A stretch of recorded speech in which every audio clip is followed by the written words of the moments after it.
Hey y'all, walked to work today in the pouring rain, and man, let me tell you something. It felt good coming down on my skint bald head.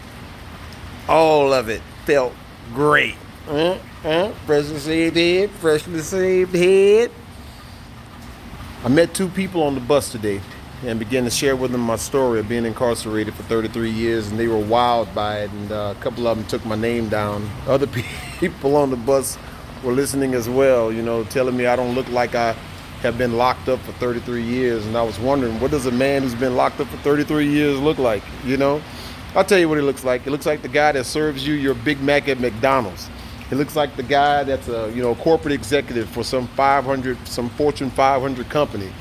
He looks like the guy that is a police officer. He looks like the guy that runs a restaurant. He looks like the guy that pumps gas. He looks like the guy that runs a gas station. He looks like the preacher behind the podium delivering a sermon. I've been locked up with citizens in this country that had careers and lives long before they got locked up.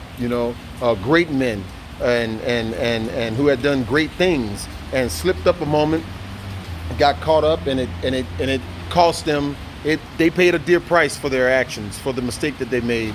But one mistake or one action in life doesn't make you a completely bad person. It doesn't make you a bad person at all, really. Things happen like that, in a moment, but life doesn't end. It goes on. And those of us that have done time and gotten out after decades, can attest to that fact.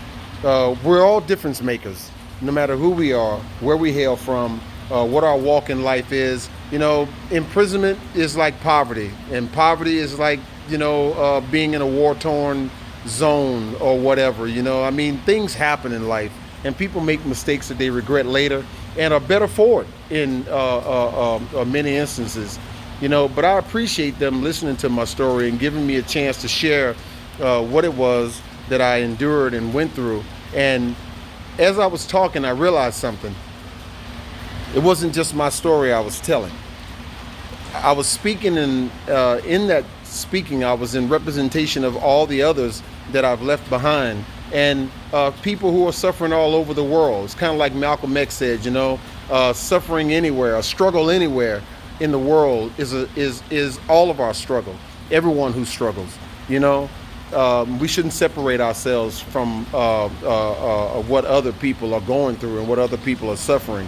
If we just take a moment sometimes to put ourselves in their shoes, we'll realize that the pain they're feeling is just that. It's pain.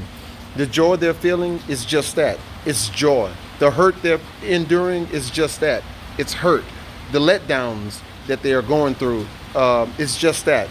It's the emotional turmoil and the struggle to overcome any adversity in life. And we all suffer the same thing.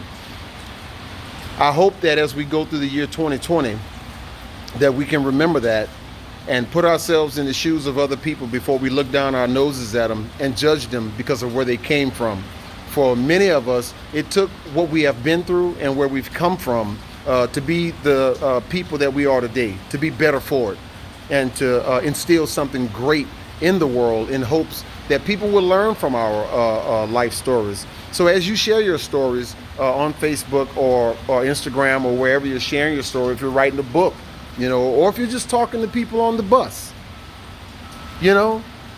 understand that they're able to relate to you in many ways because they too have struggles that they're going through and things that they have endured to make them the persons or the people that they are today as well. We're all in this together, one big human family with all of our hang-ups and mishaps and letdowns and, turmoils, toils, suffering, strifes in life. But we get better because of it. And that's the key, to get better because of anything that you're going through and to be able to stand up and hold your head high. Don't let nobody tell you that being confident about who you are, with you knowing where you've come from, be proud of the person that you've become, especially when you become better than whatever your situation is. And if you're stuck in that situation, hold your head up and stick your chest out and know that you're better than whatever situation is holding you down.